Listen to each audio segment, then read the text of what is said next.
is a completely painted yellow, and it's gorgeous. And behind me is an arch that here, it's called an arco, right?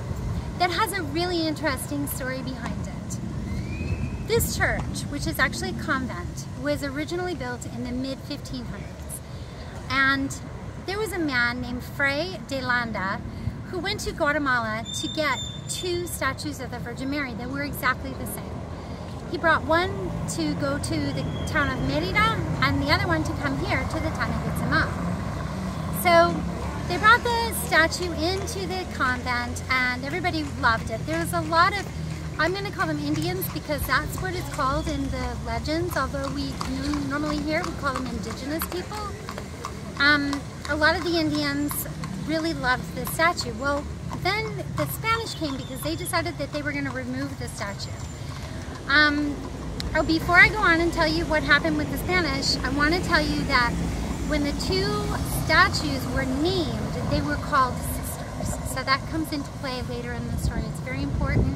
They were sisters. So the Spanish came and they took the statue out of the convent and they tried to take it away from the town. And as they did, the farther away from the town that they got, the heavier the statue became. It became so heavy that they couldn't carry it anymore. Their legs gave out from underneath them. And by the time they got to the place where this arch is, right over here, they simply couldn't go on any further. So they brought the statue back inside the convent and left it there. The other statue went to Mérida, like I said. Now we're going to go from here around to the front of the church and I'm going to tell you what happened next.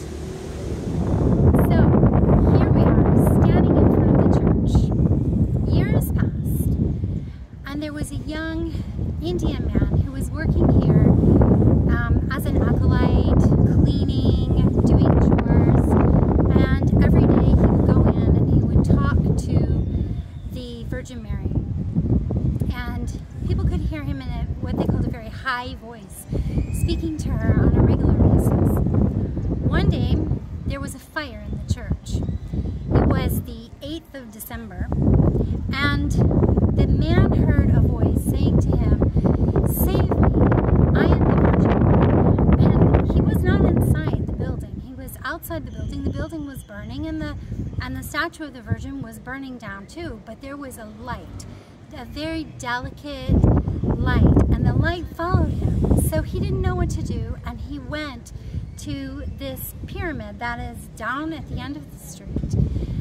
And we are going to pick up the rest of the story down there at the pyramid, and you're going to find out what happened. So now I'm standing at the base of what they call the hill of Kinich-Kakmo, which actually is not a hill, it's a Mayan ruin, as you can tell. This is where the Indian came, and the light followed him here. Now the light probably was considered to be the soul of the Virgin.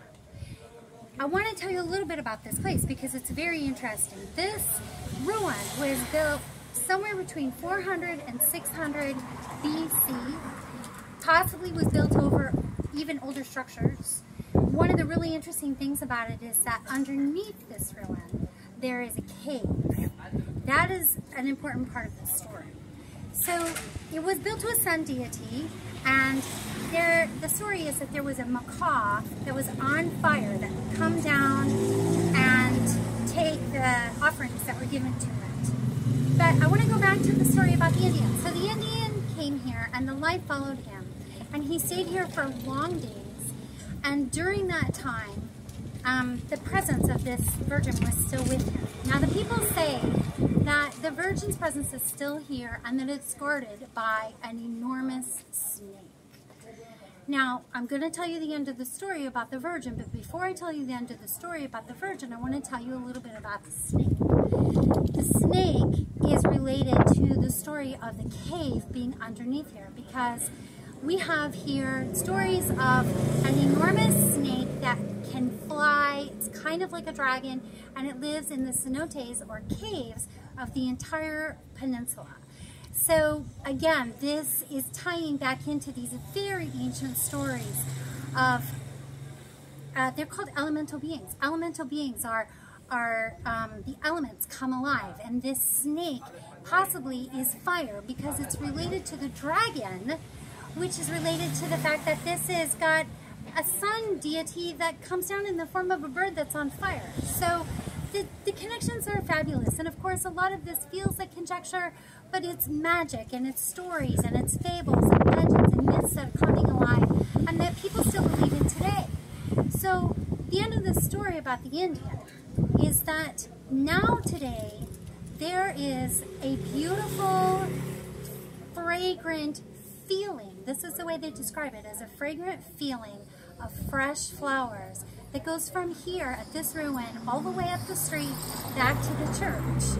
And what the people say is that this is the two sisters exchanging places. So each year, the soul of one of the original sisters of the Virgin lives here, and then it moves to the other one. They go back and forth and exchange places because now there's only one virginal image, remember? But there are still two souls of the Virgin. So that is the story of the two virgin statues. I hope you really enjoyed that, and I hope someday you come to this amazing place and visit for yourself. Thank you. So here we are walking around the back side of the pyramid, because we want to show you the entrance to the cave. Now, one of the really interesting things about this is that the snake is a very old part of the culture here. It dates back as far as we know, 1,000 years, 2,000 years. We don't really have a beginning time for it, but it's interesting that the snake is guarding the Virgin, and the Virgin is part of a much newer religion in this area because Catholicism only came here 500 years ago. Again, we're seeing the combination of the old religion and the new religion bonded together, just the way we saw the snake heads from the Mayan ruins that were put into the church in Peace Day right over top of the door. Really interesting. So right around here we have the entrance to the cave. It's blocked off now. This would have gone down into a cenote, an opening for water where people could go swimming. We met a really neat Mayan guy who lives in the area who's going to tell us the story about this cave, about when he was young and he used to go swimming here and what happened and why they can't access it anymore. Hola, buenos días amigos. Mi nombre es José Armando, pero todos me dicen Pepe con el caballito el grillo. Sirvo como calecero aquí en el pueblo de Itzamal y les quiero decir que aquí en el pueblo de Itzamal hay un cenote. Bueno, había un cenote maya debajo de la pirámide llamada Quinichcatmo, que es donde nosotros de chamaquitos, de niños, íbamos, entrábamos, logramos ver el cenote y bañarnos. Pero hoy en día es muy difícil la entrada para ver el cenote. Pero sí, de antes, muy hermoso lugar para conocer. Y hasta ahorita solo queda la entrada principal para que uno pueda ver dónde entraban en el cenote maya. Claro, como está hoy en día, no así estaba. Era un lugar muy bonito, pero todavía hasta hoy se sigue apreciando los lugares hermosos del pueblo de Itzamal.